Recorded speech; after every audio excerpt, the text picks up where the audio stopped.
I'm Steve Wiggins, and this is the Groundworks Ministries podcast. Now, today, we are reading from the book of 1 Corinthians chapter 13. Let's focus on verses 4 through 8. Love is patient. Love is kind.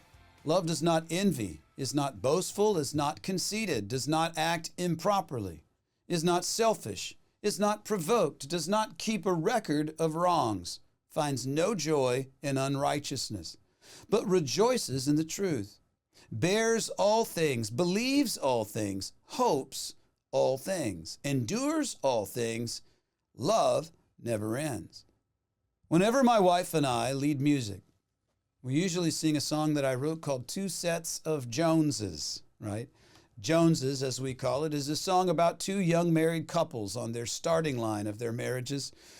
One couple chooses to build their relationship on the sandy foundation of the world, while the other chooses to build upon the solid foundation offered by Jesus. Severe difficulty befalls both couples, but only one couple is left standing in the end. And let's just say that while the worldly alternative often looks more attractive at a glance, it really can't endure long-term strain. One reason is because the world has redefined the term love.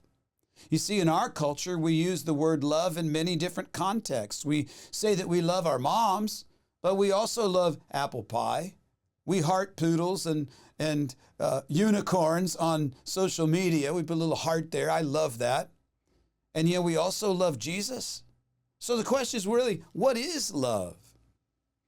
Well, here in 1 Corinthians chapter 13, the Apostle Paul lays out a picture of love as God designed it. And it is sobering to reflect upon what love actually is. And where Paul states, love is, I ask, am I? And I think maybe it would help you to read this passage with that in mind. Am I patient and kind? Do I envy? Am I boastful or conceited? Do I act improperly? Am I selfish or provoked? Do I keep a record of wrongs and find joy in unrighteousness? Do I rejoice in the truth, bear, believe, hope, and endure all things? Does my love have an end? You see, the Bible tells us in John chapter 13 that people should know that we are Christians by the love that we have for one another. So how effectively are you at loving as Jesus would? Does your testimony compel people to follow Jesus, or does it repel them from Jesus? You see, let's live out today's passage from the perspective of I will be, because we can do all things through Christ who strengthens us. I'm Steve Wiggins, and this is the Groundworks Ministries podcast.